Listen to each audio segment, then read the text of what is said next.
मध्य प्रदेश के 4 पुलिस अफसरों पर कार्रवाई की सिफारिश की गई है। चुनाव आयोग ने 4 अफसरों पर कार्रवाई की सिफारिश की है। बड़ी खबर आपको बता रहे हैं। राज्य के चुनाव अधिकारी और मुख्य सचिव को कार्रवाई के निर्देश दिए गए हैं। चारों अफसरों पर 2019 लोकसभा चुनाव में पैसों के लेन देन का आरोप है। सीबीडीटी की जांच रिपोर्ट के आधार पर यह कार्रवाई की सिफारिश की गई है। 4 अफसरों में 3 आईपीएस और 1 राज्य पुलिस सेवा का अधिकारी हैं। आईपीएस सुशोभन बनर्जी, आईपीएस संजय महाने पर कार्रवाई की सिफारिश की गई है। इनके अलावा आईपीएस वी मधु कुमार भी आरोपियों की लिस्ट में शामिल हैं और अरुण मिश्रा का भी नाम सामने आया है। तो 4 अफसरों पर कार्रवाई की सिफारिश की गई है। आपको ये बता दें कि चुनाव आयोग ने 4 अफसरों पर यह सिफारिश की है। कार्रवाई को लेकर राज्य के चुनाव अधिकारी और मुख्य सचिव को निर्देश दिए गए हैं कि इन चारों अफसरों पर कार्रवाई हो।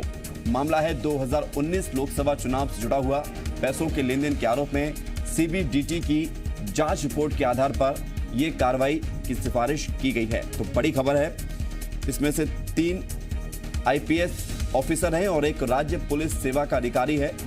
तो ये बड़ी खबर आपको बता रहे हैं और 4 अफसरों पर कार्रवाई की सिफारिश की गई है। Central board of direct taxation ये विभाग जिसने ये सिफारिश की है, इसकी जांच पर ये सिफारिश की गई है और 4 अफसर हैं जिनके नाम भी सामने आ चुके हैं। बड़ी खबर आपको बता रहे हैं। मध्य प्रदेश के चारों अफसर हैं। रवि त्रिपाठी जी मीडिया संवाददाता हमारे साथ जुड़ रहे हैं। रवि, ये बड़ी खबर है, मध्य प्रदेश के 4 अफसरों पर कार्रवाई की सिफारिश की गई है। जी बिल्कुल, ये बहुत बड़ी खबर है क्योंकि 2019 लोकसभा चुनाव, इसमें आपको ध्यान होगा कि कांग्रेस दफ्तर पे बकायदे यहाँ छापा पड़े थे। इसके अलावा कमलनाथ से जो है मुख्यमंत्री बाद में बने, उनके जो पीएस थे, उनके निजी सचिव थे, उनसे पूछताछ हुई थी। उस समय उनको पुलिस सीबीडीटी ने जांच के लिए बुलाया था। उसके अलावा लंबी कार्रवाई चली थी और ये लंबी कार्रवाई जो सीबीडीटी की सिफारिश है, central board of direct taxes की जो जांच रिपोर्ट है, उसके आधार पर चुनाव आयोग ने कार्रवाई की है। क्योंकि सीबीडीटी ने एक रिपोर्ट चुनाव आयोग को सौंपी है जिसमें इन अफसरों को पाया गया है कि ये भी लिप्त थे उस मामले में जो पैसे का लेन देन हुआ चुनाव के समय में। इस वजह से चुनाव आयोग ने इस मामले में कार्रवाई की सिफारिश की है और राज्य के चुनाव अधिकारी को कहा है इनके खिलाफ कार्रवाई करने का। और साथ साथ जो राज्य के मुख्य सचिव हैं, उन दोनों को सिफारिश की गई है कि इन चारों अफसरों के खिलाफ, जो 3 आईपीएस अफसर हैं और 1 राज्य पुलिस सेवा के अधिकारी हैं, इनके खिलाफ कार्रवाई करने की सिफारिश की गई है। रवि, इस कार्रवाई की सिफारिश के बाद यह भी साफ हो गया है कि जो आरोप चुनावों के समय में हमने आपने देखे हैं कि राजनीतिक दल में प्रशासनिक दुरुपयोग के आरोप लगते रहे हैं, वो इस कार्रवाई की सिफारिश से साफ होते हैं। कैसा होता भी है? जी बिल्कुल, देखिए, और ये पहली बार नहीं है, इससे पहले भी आपको ध्यान हो कि कई बार चुनाव आयोग कई अफसरों का तबादला भी करता है चुनाव से पहले, क्योंकि उनके खिलाफ ये आरोप रहता है कि वो सरकार के साथ मिलजुल कर कहीं गड़बड़ी कर सकते हैं, उन पर सरकार के साथ मिलकर काम करने का आरोप रहता है। लेकिन उस समय सरकार, समझिए कि कहीं ना कहीं कमलनाथ की सरकार थी और लोकसभा चुनाव हुए। वैसी स्थिति में आपने इन अफसरों ने मिलकर सरकार के साथ, जो भी वहां लोकल सरकार थी, जो पार्टी कांग्रेस पार्टी की सरकार थी, उनके साथ मिलकर ये गड़बड़ी की। हालांकि चुनाव में जो नतीजे आए, आपने देखा कि नतीजे बीजेपी के पक्ष में ही आए। तमाम लोग जो चुनाव हारे और 1 सीट सिर्फ जीतने में कांग्रेस कामयाब रही। लेकिन उसमें बड़े आरोप लगे। कांग्रेस के जो मुख्यमंत्री थे वहां के, कमलनाथ के ऊपर आरोप लगे।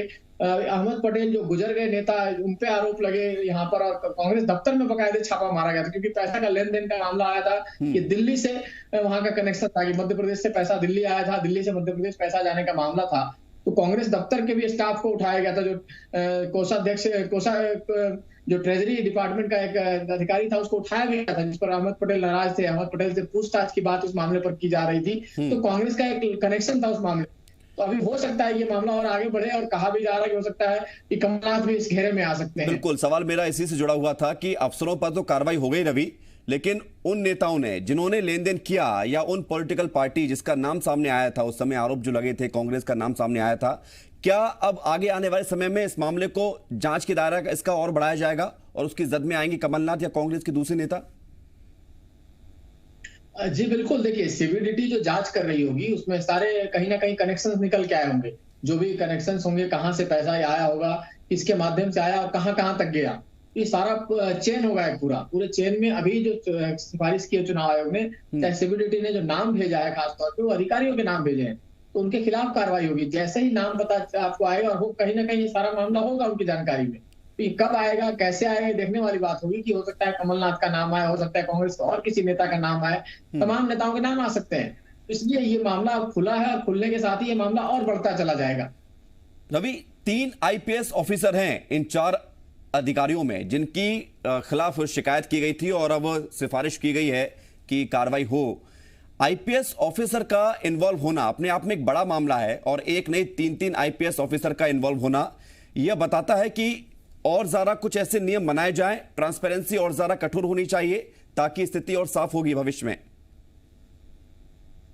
जी बिल्कुल, देखिए आपको याद होगा कि मध्य प्रदेश में भी एक मामला आया था और मध्य प्रदेश में एक आईपीएस अफसर के चक्कर में ममता बनर्जी को धरने पे बैठना पड़ा था, क्योंकि एक आईपीएस अफसर से उनका कहीं ना कहीं ऐसा कनेक्शन था, उन्होंने उनको बचाने के चक्कर में ममता बनर्जी धरने पे बैठी थी। जब यहाँ से सीबीआई की टीम गई थी जांच करने के लिए, उनको गिरफ्तार करने के लिए, तो उन्होंने कहीं ना कहीं कवच का काम किया था उनको बचाने के लिए। हालांकि तो उनको बचाना मुश्किल था, जो जांच हुई आगे की उनके खिलाफ जांच हुई, उनको पूछताछ के लिए बुलाया गया, दिल्ली नहीं आना चाहते थे। तो ये कहीं ना कहीं ये घालमेल होता है कि जो अफसर जिस सरकार के साथ काम करते हैं उनके साथ मिलकर कई गड़बड़ियां करने लगते हैं, उनको प्रोटेक्शन देने लगते हैं, ये आरोप लगता है कई राज्यों में। लेकिन ये लंबा नेक्सस रहता है पॉलिटिशियंस और अफसरों के बीच में चुनाव के दौरान खास तौर पे, तो वो नेक्सस कहीं ना कहीं खुला है इस बार और ये आगे के डेट में बड़ा संकेत है। बिल्कुल, और संकेत है और अभी उम्मीद यही करेंगे कि आगे इस तरह के मामले जब सामने आएंगे या शिकायत की जाएगी तो अब जब कार्रवाई की सिफारिश की गई है तो ये मामला आगे भी और बढ़ेगा ताकि और सारी चीजें साफ हो जाएं और जो दोषी हैं, जो आरोपी हैं, वो चेहरे सामने आ जाए। बहुत शुक्रिया आपका हमारे साथ जुड़ने के लिए और तमाम जानकारी देने के लिए।